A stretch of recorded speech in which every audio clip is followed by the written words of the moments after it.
Should we be wearing our space suits? Like we've been saving them for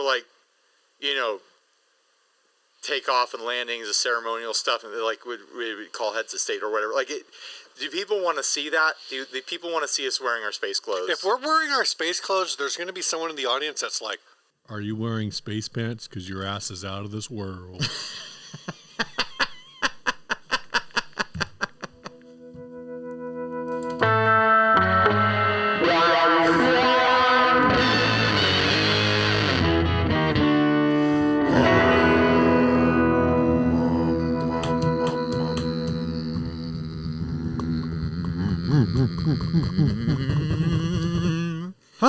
Hey everyone, I'm Ryan. And I'm Steven. This is 60 Cycle Hum, the guitar buying, selling, trading, modding, fixing, breaking, reviewing, playing podcast. And it's also a video thing on you. Is it still a podcast if it's on YouTube and it's I think as long full as ass video? I think as long as there's a published audio component, it's still a podcast. I think as long as you're recording it inside of a space pod that is orbiting the planet, then it's a podcast. In our case, it's a pod broadcast. It's a pod broadcast. That is correct.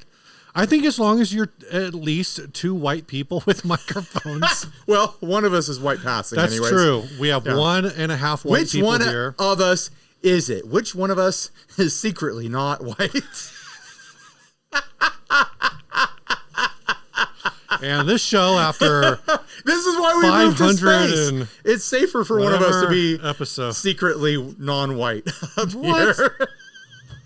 What does that even mean? You know, we're only a couple of episodes away from 600. I know. Are we going to do anything? I don't know. We don't have any special plans. We don't. Should probably do a live stream at least when it happens. What is it? The last time we 597? I don't know. So I changed it to seasons. So I actually only know when you upload the video. Because you still use the original. Well, I think we should do a ceremonial 600th. Yeah. And then we just won't ever mention it again. Our 500th episode live stream has like 70,000 views or something. Holy hell. It's weird. I don't Why? get it. I don't know. It got that's picked like our up most by successful something. live stream ever. It's our most successful live stream and our most successful podcast. I think our levels were too low here. They're definitely very low. Okay, I'm going to have to fix that in post later. Great. Way to go, Ryan. Should we just start over? Hell no. Okay. We got that energy right now. I'm not starting over. Ryan. Yeah, Steve. You just got back. I'm back, baby. Up to the pod from your long trip to the surface. Do you think that jet lag from flying from San Diego to Germany and then from Germany to San Diego is bad? Wait till you fly from space. Man, my jet lag. Well, it's because it felt like a medical emergency. You got that Jet Rocket Lab combo. Right. But one of the things you got to do. But the thing is, there's no direct space flights out of Germany. You have to fly back to San Diego. Yeah. And then oh my gosh. It's a whole thing. Yeah. Something you got to do is you got to were you the first to show the DoD batter monkey? Is it DoD or Digitech? It's DoD. I think I literally was. And, this topic's going to be about leaks, guys. We're going to talk about leaks. Yeah. But this is kind of what's inspiring that. I went to 42 Gear Street in Germany, and Jim, one of the big guys over there at DoD, one of the original guys. He's been with the company for like 35 years or something like that. Wow. So he's been there forever, since the 90s anyways. Like he was there for all the Lamb era stuff. Oh, yeah. Is that what it's called? Yeah, Lamb era. Jason Lamb? Yeah, something like that. They did all the artwork for the meat box and the grunge and all that stuff. Yeah. So I'm very excited to see that Digitech and DoD are back in innovating again. Yeah. Not just re-releasing classics and stuff. Like the knob on the batter monkey, I'm like, that should be on a bunch of different gain pedals.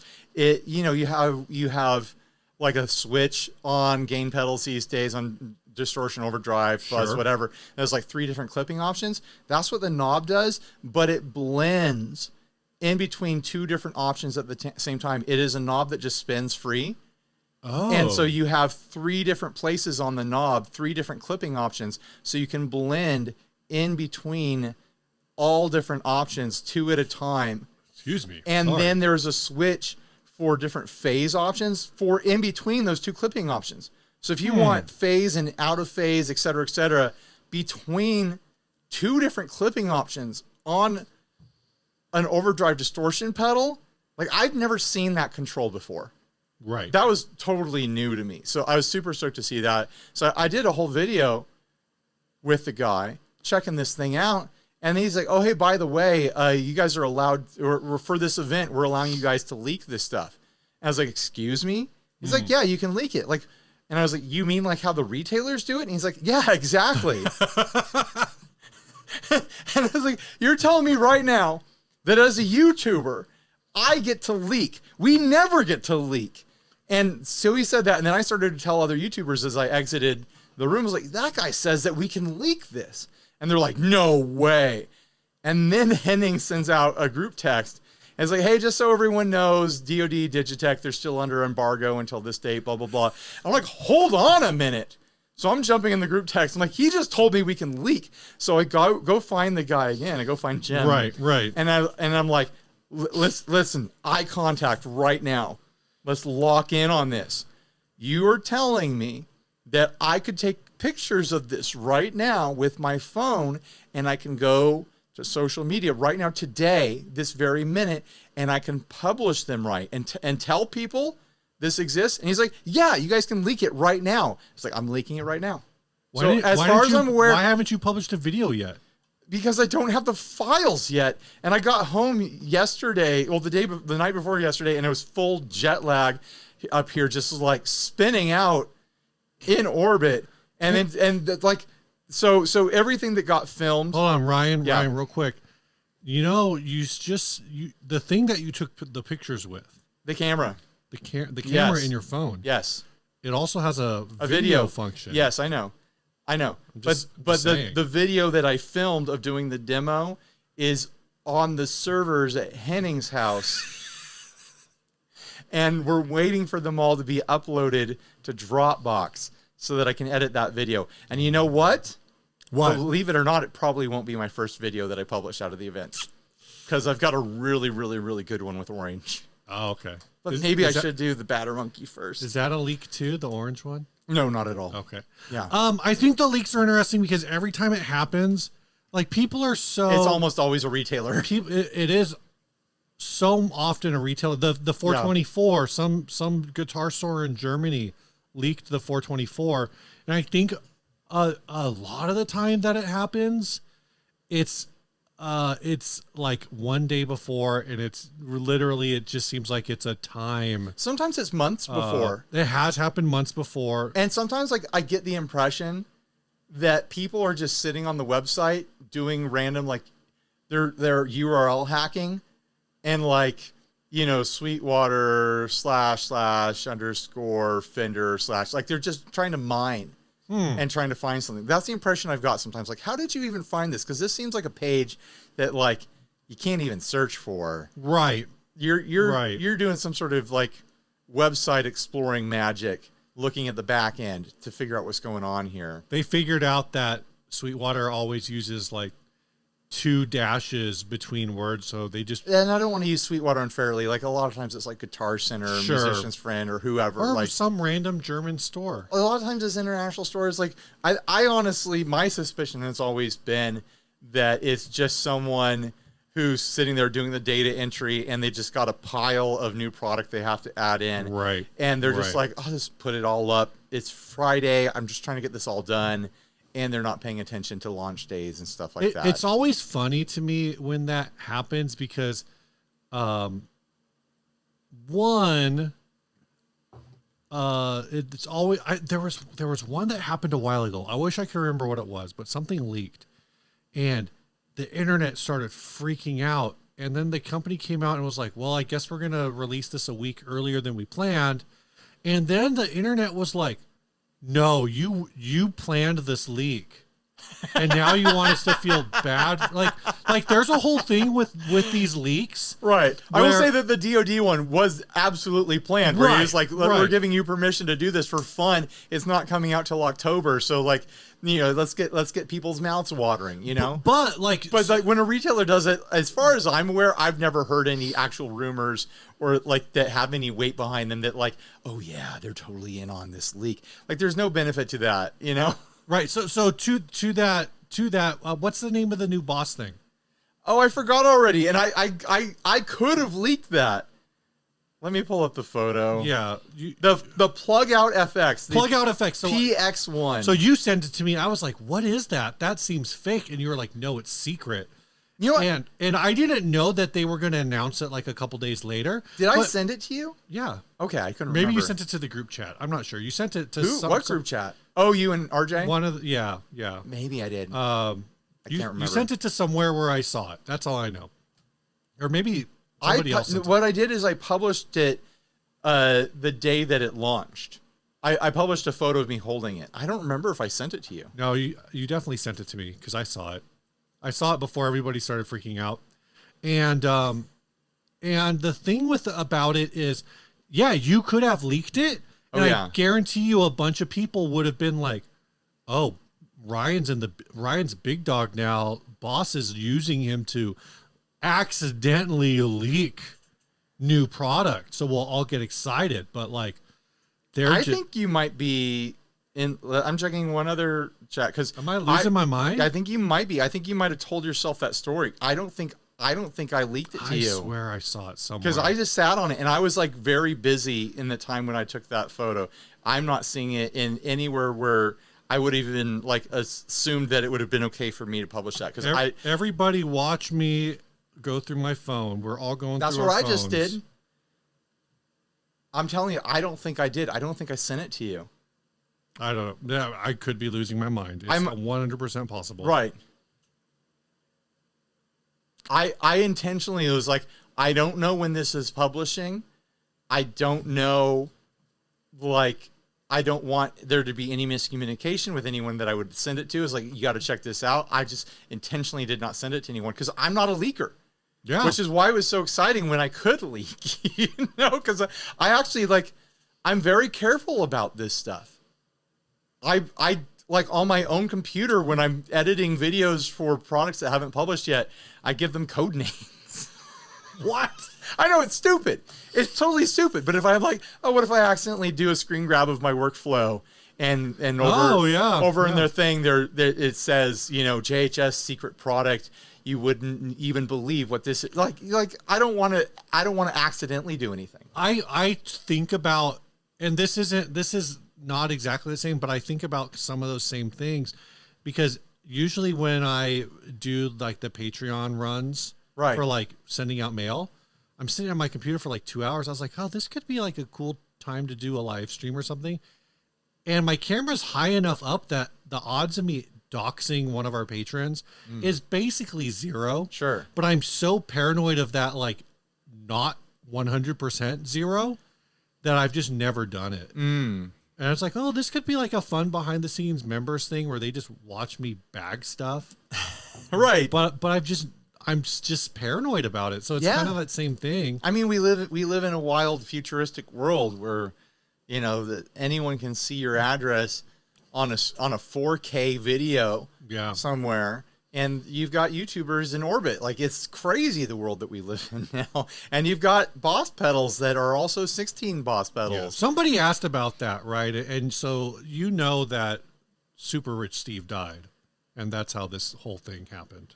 Wait, what? Like, that was his will. Oh, that Super Rich Steve left the... Like, he wanted to shoot influencers into space. I don't think he died. You think he died? I think he died. I just assumed he was one of the zillionaires. Maybe.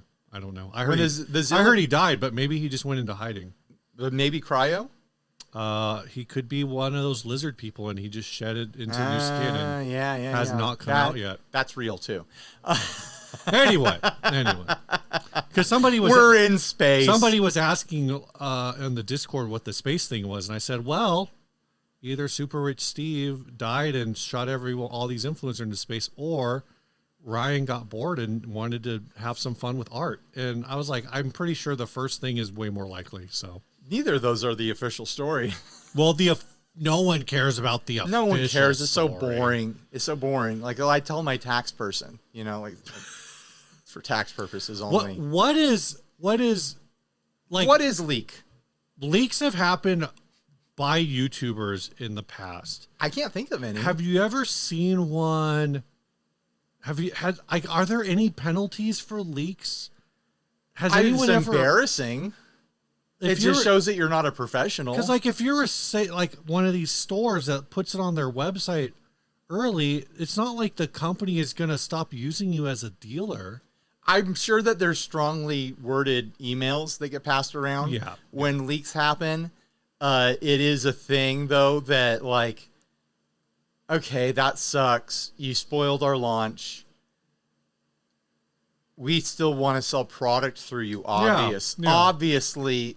Like, our big part of our business is based on you carrying our product. So, like, what can we actually do? But please, please, please don't do this sort of thing. Like, I have a feeling that's it. There's really no benefit to YouTubers to leaking if it's not what they want to be done. Just to be the first one. But like first to post.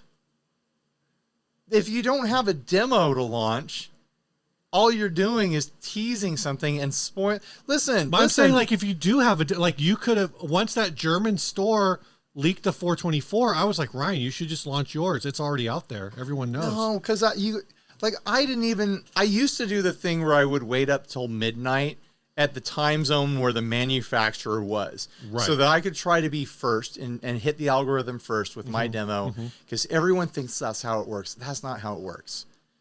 These days, I just wait until I just publish when I normally publish videos, because that's when my audience that I've built is sitting there waiting for a video. They're not waiting for a video at midnight in Oklahoma. I mean, I think if you were far enough ahead, if I could publish the day before, but like, then you could publish, and then people would be more likely to be like, what the hell is this thing? What is that? And they share it. And then Josh Scott sends you a Marco Polo and was like, Ryan. Okay.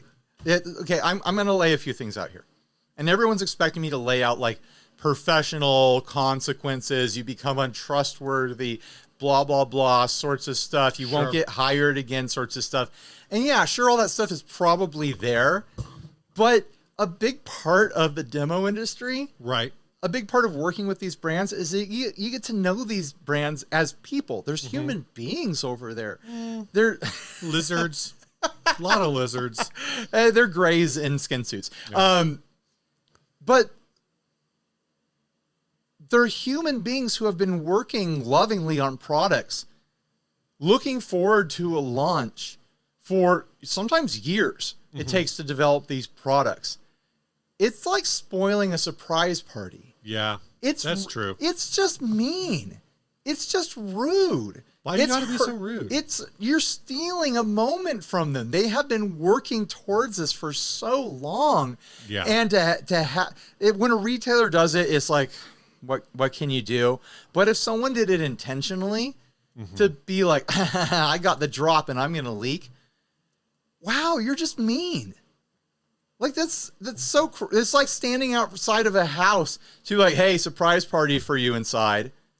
while the birthday boy walks in. Like, you've just ruined a moment.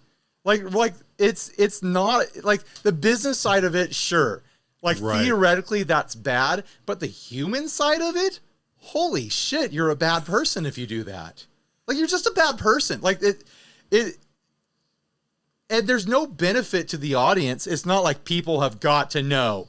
Right. It is my duty as a Guitar Gear journalist to get the truth out, to warn people. No one needs to know. And that's why you don't really ever see leaks from guitar media. You don't see it from the YouTubers. You don't see it from traditional media, the blogs, the magazines, etc. Because it's shitty. It would be a shitty thing to do. It's not great. No, it's mean. Do not advise. It's so selfish. And the benefit there is like, oh, I leaked it, so I got maybe an extra 10,000 views because no one else published. And so my channel did a little better than it normally would one day. Oh, cool. I'm going to enjoy the $50 I made in ad revenue. Hey, that almost takes my family of 4 out to dinner. That I was going to make the next day anyways if I just sat on it.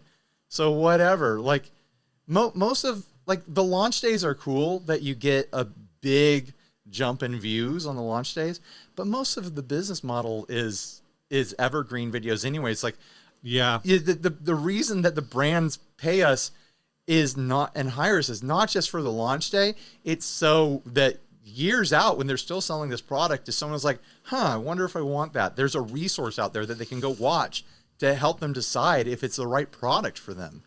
Are there still I'm trying to think about how to word this. When you get something that doesn't exist. Yeah, that happens all the time. But you mean it's not supposed to exist yet. It doesn't it's not like, you and maybe like a few other YouTubers and the manufacturers. 30 other people know that this pedal exists. Like you think, oh, geez, that was weird. I just got some random tooth pain. Oh. So again, going back to like talking about the 424. Uh-huh. When you think about it, you were probably one of the first 100 people to know that thing exists. Oh, probably. Maybe more. Josh has maybe a lot more. Of friends, it depends on how many people inside the retailer structures are aware. Yeah, I mean, I guess the retailers would potentially know. Right. Like the whole sales crew at Sweetwater probably knew this thing was coming. So, or maybe for like a smaller brand or whatever, Sure. Thinking about that, like, is that an exciting part of your job, or is it just like a part of the job? Or do you get excited when you read the email when they say, "Hey, we got this new product. You want to do it?" It's fun when you see something and you're like, "Oh, that's going to hit." Or like people are going to be excited about that. It's also fun when you're like, "Oh, that's going to be controversial." Like when I saw the Boss thing, I was like, "Oh man, I kind of wish I was on that launch." Yeah. Cuz that's like I didn't know anything about it cuz it wasn't powered up. All I could do was guess. There was no packaging there. Like all I could do was guess at what it might be. I thought it might be like a cab loader thing, but they already have an IR box. Yeah, I thought maybe it might be a loader for third-party plugins or something. I was like, but it doesn't have very many knobs on it, so I don't know. What it turned out being makes the most sense for Boss, and I know is highly controversial.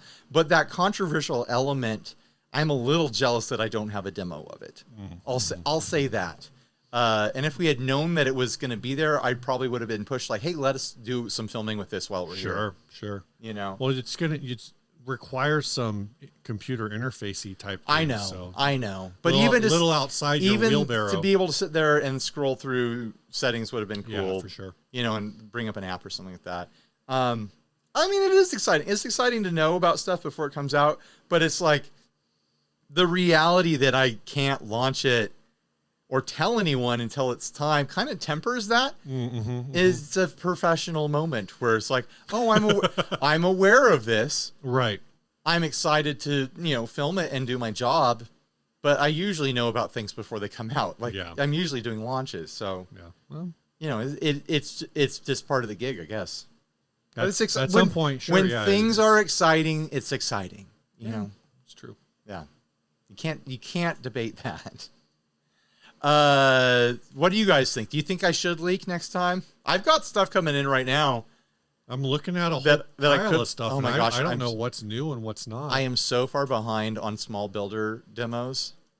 Yeah. I kind of took August off in a lot of ways and was pushing everyone to September, and that kind of might be backfiring on me. I think while you were in Germany, we put out the the one podcast was before. Yeah, we had the one demo. And then we had the one podcast and one demo. Yeah. And I love this now that there's people in our community where if it premieres with a schedule, if it's a scheduled premiere, everyone knows you're not around. And so people will be in the chat and go, "Where's Ryan?" And then somebody else will be like, "This premiere was scheduled. Ryan is not available." Ryan doesn't schedule. How far ahead did you schedule them? I do it like, actually, one of them I meant to launch at 9:30 a.m. And I accidentally put it for 9:30 p.m. Whoops. So when I rescheduled it, instead of doing a 2-minute warning, I did it for 9:45. Oh, okay. But, you know, I understood that one was a product launch, so I didn't schedule it until the morning of. Okay, so, all right, that's what I was checking. So you knew, because when you schedule them, it tells everyone what's coming. Yeah. Right, it tells them, oh, this, because that's how a YouTuber could accidentally leak. Right. Speaking of leaks. Yeah. If you try to automate your publishing and you do. I handed a publishing duty over to my co-host here. Hi. We're both each other's co-hosts, if you think about it. But I handed the job over to someone who doesn't usually do it. And if you misunderstood that, if you scheduled it from the day before to launch the next day, it would have spoiled it for everyone. I think it's only if it's scheduled as a premiere that it does that. If you just schedule it, I think it stays unlisted. Oh, maybe, but let's not experiment with that. No, we should. On something that doesn't. Experiment. No, let's not experiment on it with something that would be a leak. Right. You know, because I experimented with scheduling things years and years ago, and people were like, "Wow, scheduling stuff out a week and a half in advance." Huh? Yeah. Because they could comment on the video. Also, if you playlist things. Oh, if you playlist things. If something's unlisted, but you add it to a playlist, and someone's subscribed to your playlist, it will alert them. If YouTubers have a playlist for a series that you like, I was always like inviting people to follow the Affordable playlist. Right. Yeah. If I added stuff to that playlist before it launched, you would probably get a notification letting you know something added to that playlist, and you could go watch it before it launched. Yeah. Like that is somewhere where a YouTuber could accidentally leak, for sure. Like scheduling things and playlists. Also, if a YouTuber... And it would be accidental. If a YouTuber drank a lot of water and didn't use the restroom before they started filming, you know what? They could leak. Most YouTubers are full of fluid, whether they've been drinking a lot of water or not. Like, you punch a hole in them and they're going to leak. Yeah, that's true. Hot tip. So this was a bit of a nothing topic. We just talked about something that happens sometimes. What are your guys' big opinions? Do you think YouTubers should leak? Do you get excited by leaks? Do you think it helps the brands at all when a product leaks? Do you think that gives people time to kind of like, I'm going to save some space in my wallet, in my budget for when that comes out, because I'm stoked at what I'm seeing here. I'll just say, like, personally, because you mentioned it. Was it Fender where your guitars got leaked like 6 months ahead of time? Yeah, those fancy pants ones. And those got linked ahead of time. I think only a couple weeks on those, but I think by the time, well, there was something that got leaked. Oh, you're right. Like I think several months. I think they did get leaked super early, and people forgot about them. And people forgot it. Yeah, people forgot about it. And so a handful of people I saw be like, "Oh yeah, I knew about this like 6 months ago or whatever," but everyone else was like, was it the ultra vintage? No, modern. It might. I think it was the. I forget what that line was called. It might have been the player modifieds. Was it the player modifieds? Yeah, it happens. Like, and because Fender works on those lines for like 4 years. Like everything you see come out from Fender got planned during COVID times now. Like, I think it was like it was one of those ones you were saying where like a website. Right. Got updated and got, set to publish or something. Right, because they have to plan. There's such a, compared to everyone else, there's very few companies in the scene that are that big that are planning out that far in advance. And so they're sending around internal marketing materials way before everything's supposed to be launched. Here's my take. Okay. I think that if something gets leaked a day or two ahead of the actual launch, or maybe up to a week ahead of the actual launch, it probably builds some hype.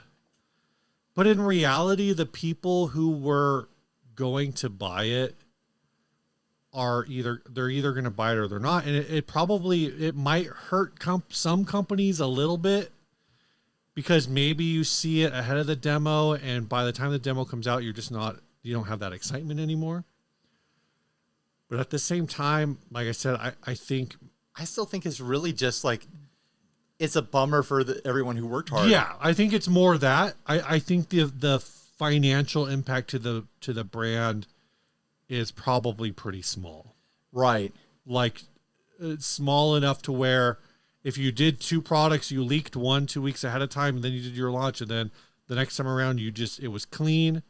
I don't know that you would necessarily see a fluctuation in sales that you wouldn't just attribute to normal market chain, normal market flow. Yeah. If you're a builder and you've had this happen to you and I'm wrong, like I'd love to hear that story. We'd love to hear some stories from industry people in the comment section. Like, did a leak ruin your life? Let us know. Hopefully it didn't ruin your life. Well, maybe it ruined your day. Or it definitely could ruin You know, like, it is what it is, but it's a thing that happens and it's a bummer. But it's also like, at the end of the day, it is what it is. Yeah. You know, like, you just have to continue on and get back to your work and keep and work on the next thing. You know, that's how everything is in reality. Yeah. You ready to do some sponsor spot? Yeah, let's do some sponsor spots. Let's make some real money here, Steve. You want to do the first sponsor spot? Let's get to the chillin' and shillin'.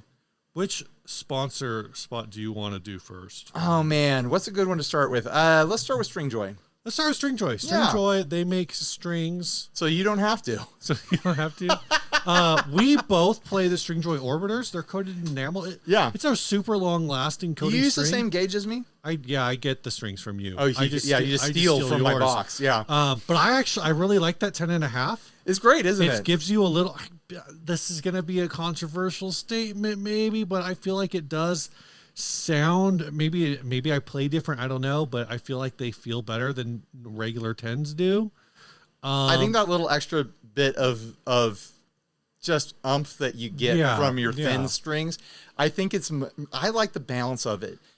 Like I like to still have some twang on my low strings. I don't want them to be all floppy and beefy, but I also want to have some power. Yeah. So that little bit of edge, maybe it's just in my head, but maybe it just feels a little extra special sometimes. Yeah.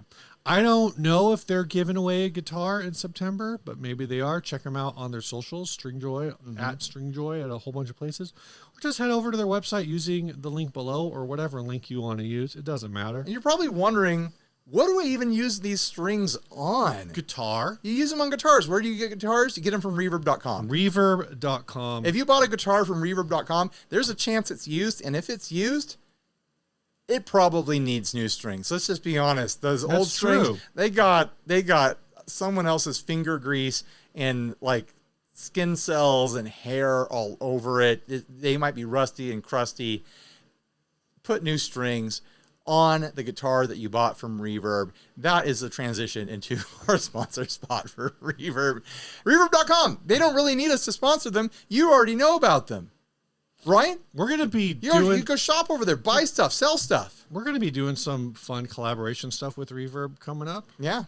Steve can say that. Steve hit up the Patreon to mine them for some questions and comments because Steve is going to do a standalone Q&A thing with someone from over there. Let's see if I can record that and publish it in under a month. I believe in you, Steve. It shouldn't be too bad. It's not going to be live, right? You're like pre-record like a Zoom meeting. I'm just going to do it on StreamYard and then download the. And then you're going to beg me to edit it. No, RJ do it. Too bad. Yeah, no, he'll ask for money. No, I think it'll be fun. Yeah, I think so too. But yeah, Reverb, love those guys. Yeah, they have a new feature called Wallet that like allows you to make sales and keep them like just deposited in your Reverb wallet. Okay. And you get 1% back, and there's some other features that I just don't fully understand. So I'm looking. Okay, so there's like an incentive. There's an incentive to keep your money on Reverb, and then so like it's not automatic cash out like you would normally. If you were trying to, because I think I vaguely understand that. This is news to me. Yeah, it's a thing where you keep your money in your Reverb gear wallet. And so you're committed to like, I'm turning this piece of gear into other gear. Exactly.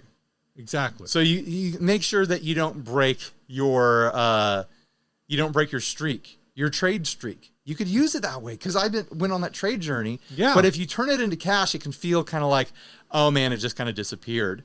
But if you're treating it like your gear wallet where you're buying and selling up, like you're trying to flip up, that's actually kind of cool because now you have an actual number that just sits there, and it sounds like there's an incentive. Yeah, you get like 1% back. There's a limit to the top.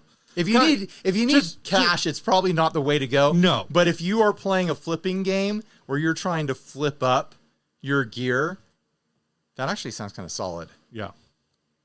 Ryan, check it out. Yeah, Steve.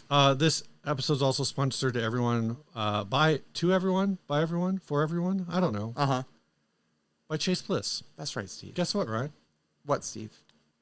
I just bought a Lost and Found. Right now? Right now. While you were doing those other ads, people are probably thinking Steve's being really disrespectful to the other sponsors. Show me. Because I was a little busy buying a Chase Bliss pedal. Holy hell, you really did it. Yeah. It's $7.54 right now, and the receipt says $7.53. You think I was going to make it up? I don't know. Yeah, I'm not going to lie to the audience about buying hey, listen. a limited edition Chase Bliss pedal. I've known Steve for decades, and he's never lied to me as far as I'm aware. So I mean, I've probably lied to you. Yeah, well, like nothing serious. No, like jokes, fibs, you know. Yeah. Like, no, Ryan, there's definitely not a surprise birthday party in there for you. Yeah, I probably like pooped in your pool and then blamed it on like Adam or something. One of the kids. Yeah, one of the kids. I used to rent a house that had a pool in it. I don't have a pool anymore. I forgot about that, actually. That's what you're referencing, and someone definitely pooped in the pool. Now I'm wondering if you did it. Did they really? Yeah, they ruined a party. It probably wasn't there. Oh, I forgot it. That wasn't me. I think it was my cousin. Who was a kid. A child. A child-aged cousin. Yeah. At the time. But now they're not a child anymore. What does this have to do with Chase Bliss? Oh, we're still in a sponsorship. So here's the thing. We're talking about pooping in pools. Here's the thing. Sponsorship. The Chase... Look, the logo's right here. I didn't even notice. The Lost and Found is part of the Chase small batch Bliss program. Where that's like the multi-effect one, right? Like it's like six different effects you can blend together in weird ways. I think there's 144 possible combinations. I think it's like 12 on each side. Whoa! Basically, maybe it's 6 on each side, but you can take one of them and move it to the other side. So I clearly haven't watched any of the videos yet. So I made the mistake in, I don't want to call it. Yeah, it's a mistake for me. It's probably not a mistake for a lot of people. Of trying to watch the Mark Johnston video on it first. If you want to know how a pedal works, Mark Johnston is the man. There's nobody, I don't think there's anybody better than Mark. Sure. If you want to know what a pedal sounds like, Mark will also show you that, but it's going to take a while. Eventually. Because it's going to be like a 50-minute video going through every single feature. I love Mark's videos, but sometimes... And we love Mark. But when I just want to know what the pedal sounds like, I need to go somewhere else. And if you want to watch a demo where the presenter doesn't know what it's supposed to sound like and doesn't know what it does yet... That's what you're for. That's me, baby. But we're going to find out together. By the end of the video, full hour video... We're gonna know some of the sounds that it makes. Anyway, Small Batch Bliss, they launch a pedal on their mailing list first, and then to the public. That runs for like 30 days. That you can buy it. This is a long ass sponsor block. And then at the end of that during that buying period, they start producing, and then at the end they just stop. They stop taking orders, and that's the production run. And maybe they bring it back, like they just brought back the. Reverse mode C. But that was out of production for like 2 years. Yeah. And then they brought it back. So all right, let's go on to TrueFire now. Point being, get on their mailing list, and then after you get on the Chase Bliss mailing list, you're going to be like, I need to get good before I get a Chase Bliss pedal. At some point, go to TrueFire. We're going to be doing full hour sponsorships. We should do an episode where it's just 25 minutes per sponsor, and then we're done. Yeah. Maybe April Fools. Maybe that's like an hour and a half long. That's too much. All right, so TrueFire. You got yourself a pedal. You got yourself a guitar off for reverb. You got yourself strings. What are you going to do with all that? You don't know what to do. You don't even know how to play guitar yet. That's why you go to TrueFire. No. They're going to teach you how to play guitar. You probably already know how to play guitar, but maybe there's a song you want to learn. Maybe there's a technique you want to learn. Maybe there's a whole other mentality to music that you want to have locked up inside your head. Theory. You want to turn that theory into proven fact.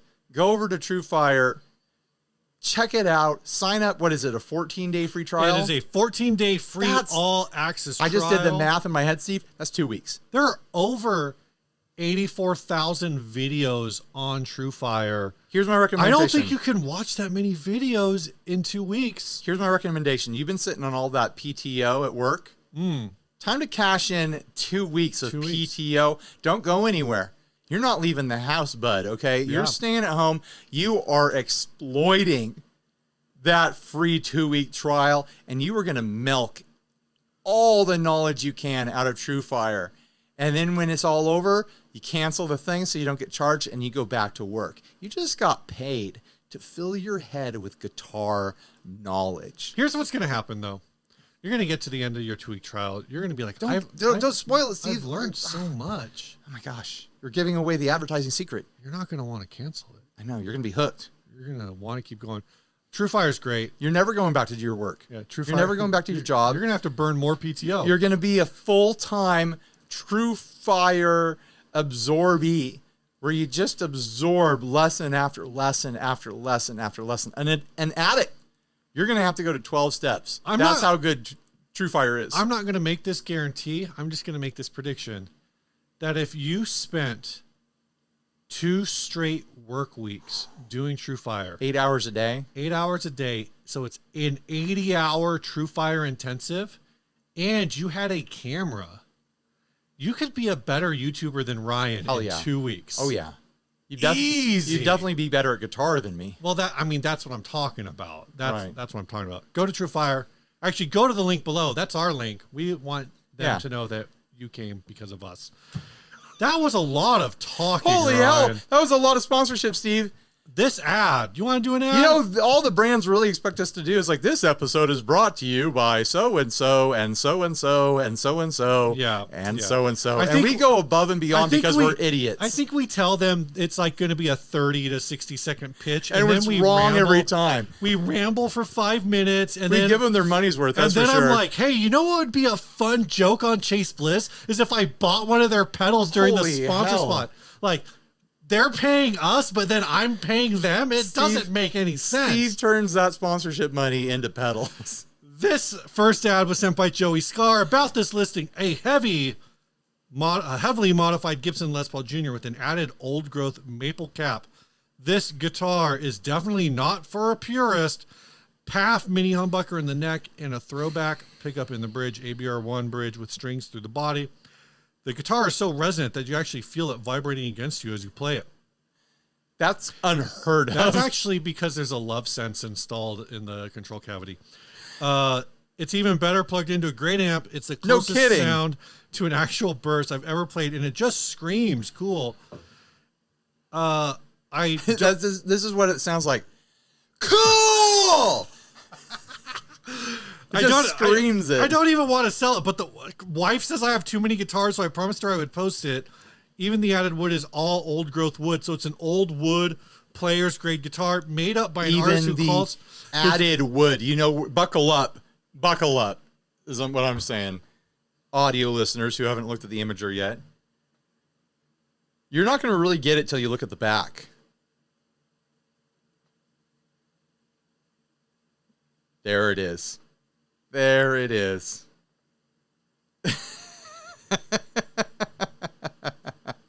You probably still don't really get it. There's no reason for this.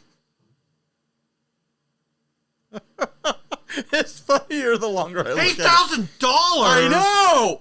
I know! So this is supposed to be an actual 1959 Les Paul Jr. Yeah.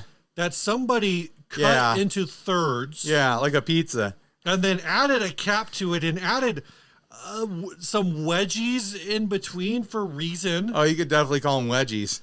Like some kind of... It does look like the guitar got a wedgie. Someone just yanked the underwear up its crack. Added pieces of wood for reason.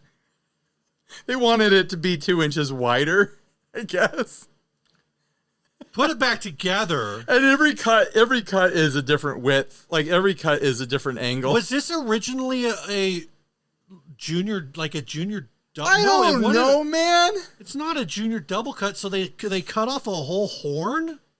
I don't know. I'm not crazy, right? Les Paul Jr. should be a single cut. Yeah, because that would be a DC Junior. Did they have those in 1959? I don't know. But no matter what happened here, it's a tragedy, but I also kind of dig the vibes. You would. I know. I don't like the back. I look at the back and I'm like, oh, God, oh, no. If you look at the back picture first. The front looks interesting because you're like, oh, that's an interesting approach to like There's a bit of a boutique Art Deco sort of thing. Like if I saw a small builder tackle this sort of look at NAMM, at the boutique showcase, I'd be like, oh, yeah, that's kind of attractive. I can tell, though, looking at it from the front that like everything's a little bit uneven and not quite right. So I'd expect a small builder to get it even and, perfect. Obviously. There is a 1956 Gibson Les Paul Jr. on reverb in good condition for $6,000. Right. There's a 1957 Gibson Les Paul Jr. 3/4 scale. It's a Sunburst Jr. in 3/4 scale for $6,000. Now, if this thing started out as a double cut, wouldn't we see more mangling of the neck? Maybe, because the double cut would have the neck with that top bout connecting to it. I think this started as a DC Junior. I don't think it started as a single cut. So I think he's just labeled it wrong. Because I think we would see some serious mangling off the neck. I'm just trying to figure out if they would have even had that. Also, a junior would have only had one pickup. It wouldn't be a straight. Oh, I don't know if we can everything's been so mangled here. Like who knows what happened in the neck pickup situation? Like we can see that there's something going on around there. Like some sort of other wood has been introduced around the neck pickup area. It also looks like not quite the right spot. My instincts are telling me. Also, it's a mini humbucker in a humbucker ring. No, it's added. That's added on. Right. And then the bridge pickup is a throwback. So, hey, congratulations on putting in a high-end pickup, but it's not the original pickup. Here's what I'm going to say about the look of it. The two strips of wood added in that are kind of like this blue color that widened it up. I think they were trying to make it wider for some reason. The thing to do here is to lean into it. This guy was trying to get close to everything lining up. And because he's quarter inch off here and there, everything looks wonky. Lean into it. Make it 3 inches off. Make it look abstract, Picasso, intentional, like cubes of guitar sliding around. I mean, You don't think the offset there is intentional? I don't think it's intentional enough. I think. I see. I want to see the top wing. I want to see the whole thing slide forward 3 inches. I want to see the bottom wing slide back 3 inches. So you get this kind of cut into pieces and then shifted and re-glued sort of effect. Like I think that could be a serious visual statement. Where this is just kind of what happened? Excuse me. Sorry. You're excused. I got the burps. Yeah. I'm still trying to find a year. I did verify that they did make the double cuts in the 50s. Here's one, 1959, $11,000, $12,000. So there is a little more value here. Somebody's trying to sell one for $30,000, but a lot of them in very basic condition are in the 10 to... Here's one all the way down at $8,500, so actually cheaper than this, but it doesn't look like it has the original bridge. Here's a wild pitch. There is this is a junior, so junior should only have one pickup, and it is also a junior because it only has 2 knobs. So it was originally set up for just the one pickup. They added another pickup and didn't add more controls. They did add the switch. Sure. Here's my wild pitch. Both of these cuts are clean straight lines. Yes. And there's been a top added to it. Right. To get that extra wood on there. A skilled woodworker could, in theory, remove the added pieces of wood with some clean straight cuts and some very gentle planing and they could glue this back together, and they could refinish it and give it a light relic job, and they could restore this. I don't think for, what was it, $8,000? I don't think it's tempting at $8,000, but I think someone could look at this and they could restore it, and there could be a flip involved or just adding it to a private collection. Here's what I think about your wild pitch, Ryan. Yeah. Just a bit outside. Is that a reference to something? It's a baseball joke. Oh, okay. That's a baseball wild stuff. Pitch. And I said it was just a bit It's outside. just a bit outside. But do you think that's viable? Is woodworking. I think I would like that more than this. And I'm in this shape with, what are these pickups? It's a big gamble because you don't know what's going on underneath that top. You know, like, there could be anything going on under there. It's just a PA. They're calling it a PF mini humbucker, so nothing particularly special about it. Sure. I'm wondering if this Feo guitars thing is actually like, is this a thing people care about? I've never heard of them, but Feo guitars. I don't know. I never heard of them. Like maybe this is a person that's well known for their art take. I don't know. Feo guitars. They had an article in Premier Guitar in 2009. Phil Sylvester attended Berkeley and earned a master in architecture degree from Princeton. So is this the person that did this? Yeah. This little art piece here, tropical chili bar. That's the signature that's on the headstock. Well, I'm seeing these Chimera guitars here, and those look way more intentional than this. Yeah, like this looks a little bit too scrappy. So maybe this is an early piece? I don't know. Website doesn't exist anymore. Huh. 404 not found on destroy all because this looks like a scrap. Destroyallguitars.com. This looks like a scrap job where those photos that you were looking at, that looks like intentional art pieces. Yeah. There's things coming up when you look at it on Reverb. This guy has a store. Is that the store that is selling this? The jet lag's still hitting me. Whoa. No, this is Robert's Gear Bazaar in Chicago, but there are Feo guitars on Reverb, but I don't see any of these like artsy things. Huh. Oh, well, here's a Feo reverse carve Gibson Les Paul conversion. So he took a Les Paul. Wow, yeah, this guy's doing some serious modifications and made here. it so it carves inward instead of outward. So I mean, I guess this guy might be our new favorite guy on the show. It sounds we like might need to just mine his Reverb account. It seems like there's like an avant-gardeness to it. But that's what I'm saying. My eye wants this to push further. Right. Like give me more shift here. Like if you're going to do this, really do it. Yeah. And it feels, this one feels like a bit too sloppy to me. Here's another one. That's wild. Wow. Weird. You're going to have to send me that link for when I edit. So anyway, I don't really... I'll search for editing, Ryan. You know what to do. Come on. Do your damn job, editing, Ryan. I don't know what to take for this $8,000. I do. Maybe it's because it's being represented by like a secondary party here. It makes it more confusing.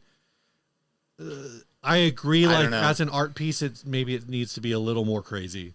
I think it needs to be, because those ones you were showing me, the concept is much more advanced there. Right. Where this doesn't feel like the concept is immediately obvious. Yeah. It feels, maybe this is an early one for him. Yeah. I don't know. It's possible. Maybe they should buy it back. And like, you know what? I'm going to buy that piece back and I'm going to push it a little further to represent where I'm at now. Because I'm all for mangling some vintage stuff to do something like clearly arty, clearly creative that I'm not seeing other places. Like that one is yeah. This one that's made, like they've made the Les Paul out of blocks of wood, basically. Like that's wild. There's a lot of crazy stuff in his Reverb once you work down into like the. I bet this guy really pisses off the purists. I mean, some of it's like he buys a new Les Paul and then he makes it like sure does things to make it look older. All right, let's check it out. Check it out.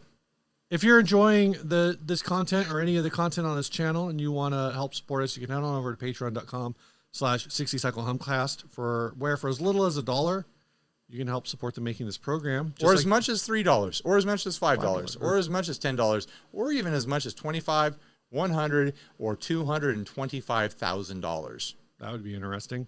It would change things around here, that's for sure. Yeah, like these folks have at the $1 level. We've got Gian Pogliano. At the $2, but it's Australian, so I don't really know what that conversion is. It's Angus Campbell.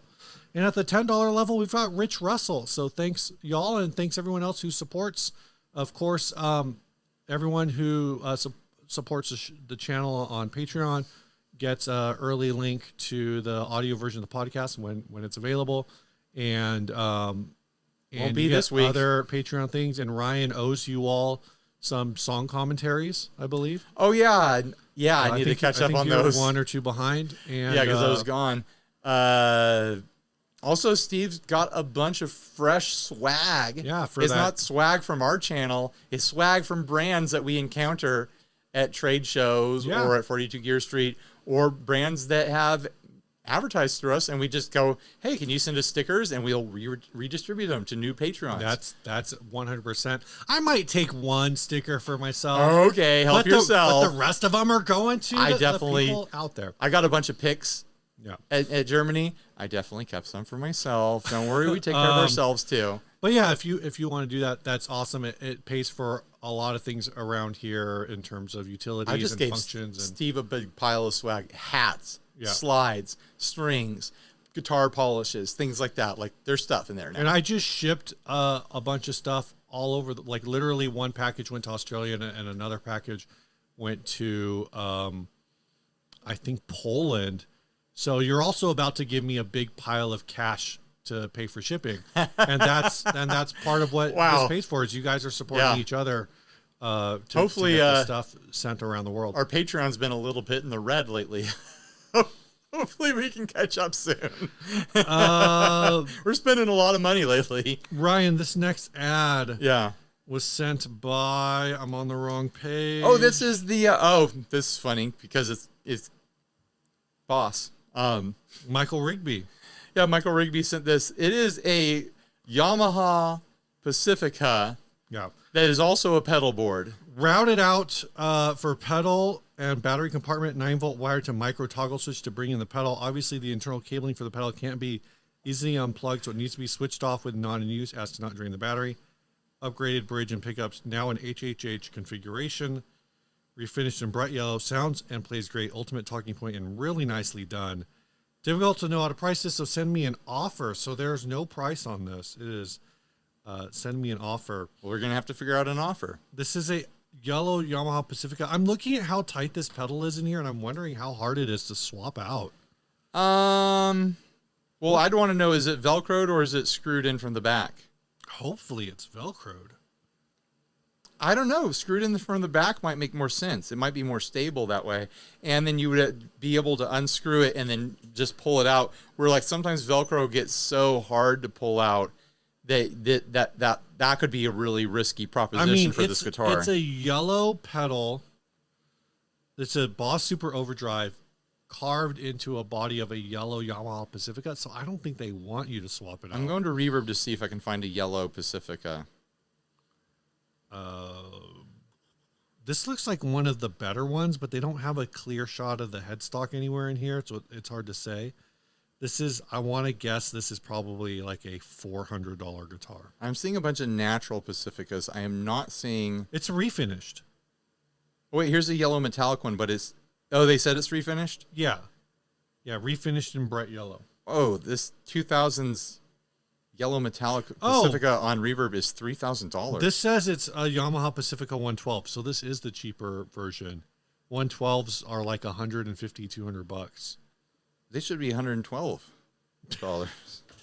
Pacifica 112. Let's search for that. I'm seeing 238, 249, 397. Okay, so a 242, little bit more. 247. Yeah, they're in the. I think they used to be that. Right. In the 90s. What would you pay for this now in this condition with Well, let's talk about the function of this, because this isn't the first time we've ever seen a pedal on a guitar before. I mean, famously, Devo has pedals that are like hard bolted to guitars and taped into guitars and stuff like that. A bunch of bands have done that. Built has built in the Chase Bliss pedals into their and there's been all sorts of guitars that have their own circuits built into things and stuff. But making a space for a guitar specifically for a Boss pedal, is kind of cool. Like, it means that you can swap that out for any Boss pedal. You could throw one. Sure. You could throw one of those one of the new ones in with the screen on it. And then you'd be swapping in 8 Boss pedals. Right. I thought it was 16. I think you can load 8 onto the pedal at a time. All right. So I think you get 16 effects in the starter pack. The details on that thing are like so vague. Like, everyone is telling a different story about it. Yeah. Like, I think everyone needs to hold their opinions until someone can get their hands on it. I think there's also aspects of it where everyone's freaking out because you get the base 16 effects, and then I guess each new effect is going to cost $10. And so but also, like, I saw a thing saying, like, oh no, you're only going to have to pay if you're using it as a plug-in on your computer. Like, there's a lot of, like, confusion over it. You have to pay to get the plug-in. The plug-in, presumably. Right, because it's a product. I don't know. You got to load it onto the pedal. What Boss pedal would you load into this guitar if you're going to load one Boss pedal? And have it mounted to the guitar? Right, you're going to replace what's already in there. They have a super overdrive in there. What if you don't want a super overdrive? What Boss pedal are you putting in there? I already know my answer. TU2. Now your tuner's right there. Right. You didn't want to do a TU3? Upgrade it a little bit? Partial to the TU2. You're nostalgic? I don't know if I've ever owned a TU3. I think I've only ever owned a TU2. I've only ever leased. Bad. I know. I mean, modded DS1, maybe DS1 Waza. I think DS1 for me, dub. a DD3. DD3. It's just a vintage DD3. You know, do the spaceship sounds right I there was on the gonna guitar. say doing a Boss delay and then doing the spaceship sounds right there. That would be cool. It'd be pretty great. That'd be very talking about effects built into guitars. Matt Bellamy from Muse famously had a Korg Chaos pad. Yeah. In his guitar. Remember when everybody and their mom wanted a Chaos pad? That was a hot thing for, like, what, 2 years?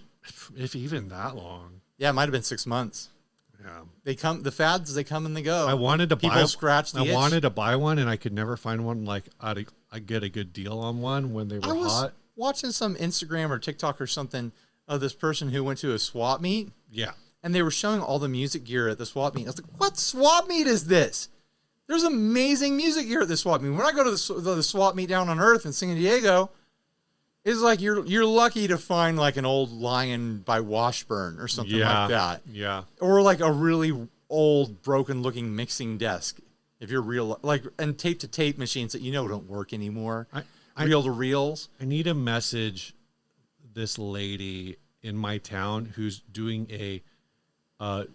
she's calling it a swap meet. Yeah. Deal. But in this video, this person featured a Chaos pad. It's like, you found a Chaos pad at the swap meet? Wow. Yeah. This lady's got a garage full of, I think she's a real estate agent, and she's just, like, collecting stuff from people leave in their houses, and she has them in her garage. But she's got a bunch of, like, mixers and stuff. And at least one, like, old digital recording, like the digital version of, like, a Tascam. It's not. It's a Fostex. Right. And then there's at least one speaker cabinet or maybe amplifier in there. And I need to hit her up this weekend and just go over there and be like, hey, can I pick through this stuff? Yeah, because I think that's what she wants, is for people just to come over and just be like, I'll give you $20 for that. Like, right. I'll give you $20 for that. And I don't know what the amp is. It might be junk. Sure. If it's junk, maybe I'll pass on it. But maybe if it's something super cool for $20, like, sure. Yeah, that Fostex, I already looked it up. It's like $100 on Reverb. There you go. So if I can get it for like 50, 10, $20, all right, sure. I'm not gonna pay $50 to make $50. All right. I'll pay $20 to make $80. Anyway, You have a real big boy job, Steve. I know. You don't need to flip. I need the money. You want the fun. I want the thrill. He wants the thrill of a flip. Yeah, I've been getting that itch a lot lately. He's got that flip itch. And it's like, I don't want to sell any of the pedals I have, even though I have too many. And then you can use the reverb wallet and just pack it out with all your flips. And then you're like, now I'm sitting on 10 grand. I'm going to buy that mangled LP Junior. Yeah. And then like other stuff too. So I think the delay, I think you're right. Delay is like the best option. I think it's a no-brainer. It gets a little bit harder to power because delays are more power hungry. Like you're just going to burn through 9 volts sort of thing. Yeah. I've thought about that before. Like there are USB plug converters now that'll go from USB power to 9 volts, so you can power a pedal. So what if I made some sort of battery door in a guitar where I could put, a little USB battery supply? I mean, you could drill like a hole in the top of this and thread that through. Sure. You just kind of mangle your pedal a little bit. But. Yeah, it might already be there. Who knows? Probably not. Ryan, you want to do some what's new? Yeah. I mean, we're kind of deep. Kind of running late on this. Let's not. You don't want to do it. I was just going to talk about the event, but there's here's what's going to happen, guys. You're going to see videos come out from all sorts of channels. Just go watch them. I don't need to talk about the event. We had an amazing time. It's an amazing time every time I go to one of those events. It's so much more than just a gear get together. It's so much more than just like YouTubers hanging out and talking business. It's a family reunion. It is a love fest. It feels a little bit culty. Like we go through, like it's like a cult initiation where like they break you and then they build you back up and they love bomb you. And then you wake up in a pile of naked people that you love, like none of us got naked, but like there is a video where you say we're doing shirts versus skins Frisbee. Are you in? Did I say that? Yeah. To, what video was that? Did you imagine that? Cause I don't remember that at all. It was like Sonic Drive Studios, I think. I didn't say that. You said it. I said that? Yeah. You said it. You'll have to show it to me. You were sitting with Colin and Landon, and this guy's going through, I think the channel is Sonic Drive Studios. I don't remember that at all. There were Frisbees there. Okay, Ryan. But yeah, I had a great time. Let me ask. Everyone else had a great time. Let me ask one question. Since we've already done a minute and a half, I'll ask one question. What was like your biggest surprise from this? Like you said, you've done all these. They're always a lot of fun. What was like a big surprise thing for you that you experienced? I wouldn't say it's a surprise, but it really warmed my heart to see that there was a brand rep there who's been going to these events as long as I've been going to them, longer because I missed some years. And she's always represented one brand, and this year the brand didn't sponsor the event, and she still came. Because she just loves being there. That's really the reality of it. Like once you go there, you love being at it. Like it's an amazing experience. It is a fully immersive, like social, like get together where you just feel so much love and you feel so much social.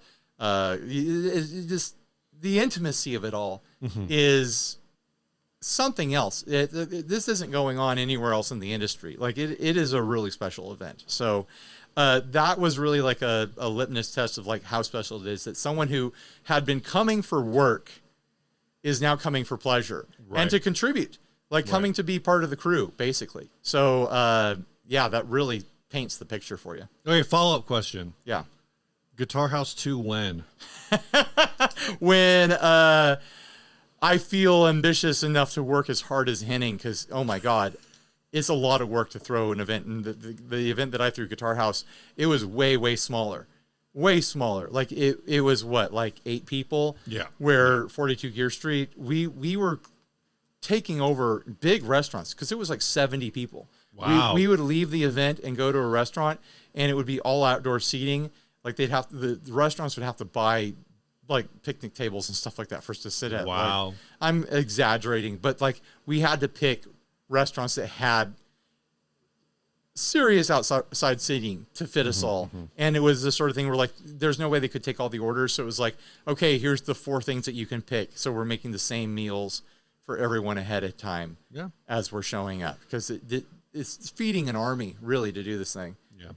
Ryan, this last ad was sent by Michael Kraus. Michael Kraus. Why is that a question, Steve? I forgot the name already. This is guitar case Dolly, $45. Guitar case Dolly $45 Dolliers. Made from old golf bag cart, nice large wheel so it rolls easily and folds up to travel. Case straps on so it won't fall off while walking. You can set it on its handle, release the strap, open your case, and remove your guitar. It works excellent. If you're a music festival goer, especially a bluegrass picker getting a little older, or if you're a woman. Oh, that's a little rough. Yikes. You know how heavy guitars and cases can get carrying them around from campsite to campsite. This eases the pain. Guitar and case and pictures are not for sale. Okay, so the case isn't for sale? The case isn't for sale. So it's just this. Okay, I guess that's fine. So what exactly was converted here? Some sort of, didn't he say there was some sort of, it's a golf bag carrier. This is an old golf cart. This is an old golf bag carrier. So he's just selling a golf bag carrier and saying it's a guitar carrying case. I do say, like, I admire the concept though. When I was a teen, I had a lawn mowing business where I would mow lawns for neighbors. And I had this whole rig where I would clamp the handle to the lawnmower to the back of the little clamp thing on my bike. And so I would drag the lawnmower behind my back by its back 2 wheels, because it'd be propped up on the 2 wheels. Super sketchy. My dad helped set the thing up. An adult helped set this thing up, and it was still super sketchy. And this gives me fond memories of that. How far away were the houses you were servicing? 4 blocks. Like, I wasn't going miles. Far. But it was like, if someone saw me, they'd be like, oh, I'm going to give this kid space. This is not road safe, sort of thing. But it was a way to get the lawnmower around.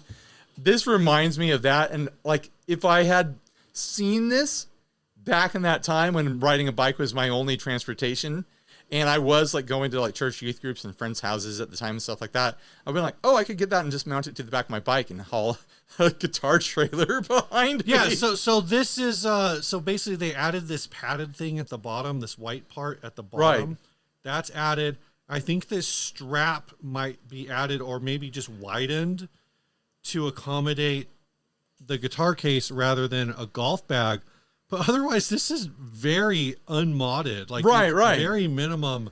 I'm looking at it thinking, like, turn this into the bike trailer that I'm talking about. Yeah. And it could go further. Like, you could put a flat case on this, like an electric guitar case or an electric bass case. Right. And then you could stack an amp on top of that, and you could strap a pedal board on top of that. You strap it all together, strap it down, and you got yourself a gig trailer. I mean, at what point do you just switch to modifying a little red wagon? Right. No, or like the bike trailers that you're supposed to put kids in. I'm looking at this as a bike trailer. Exactly. You know? You're real stuck on this bike thing. Have you gone on an because otherwise you're just wheeling this thing around. Have you gone electric biking? No. And the cats in the cradle and the silver spoon, little boy blue and the man. Ryan, I swear, Dad, someday I'm going to ride those e-bikes with you. Ryan, I think That's a good bit. Out the gate, I'm going with LP Jr. Of course, what we're doing right now is every week we give away a $25 gift card to our favorite. You're right. Out of the week, Joey Scar. It's a Joey. You did it. LP Jr. Congratulations. Put that $25 virtual digital gift card in your kangaroo pouch, Joey. You're a kangaroo now. I just decided. Because your name is Joey. This song. Do you hate that joke, Joey? Have you heard it before your whole life? I'm sorry. I didn't realize what you were doing. This ad is what they call baby kangaroos, Steve. Yeah, I get it. I just don't like it. Yeah, I'm sure he doesn't like it either. I'm sorry already. This song was sent by Kyle. He says, you guys are asking for songs. This is a song from my band Lowland. We are a rock band. The song is called Kill the Truth. That's how you know they're a rock band, when they just say it.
yeah. I don't know if that's like it was an octave or maybe it was like what's that? What was that boss or not? What was that EHX pedal that do you still have? I'm not sure. Are you doing the pitchfork? The pitchfork, like it might have not been a full octave. It might have been one of those harmonics. Yeah, it could.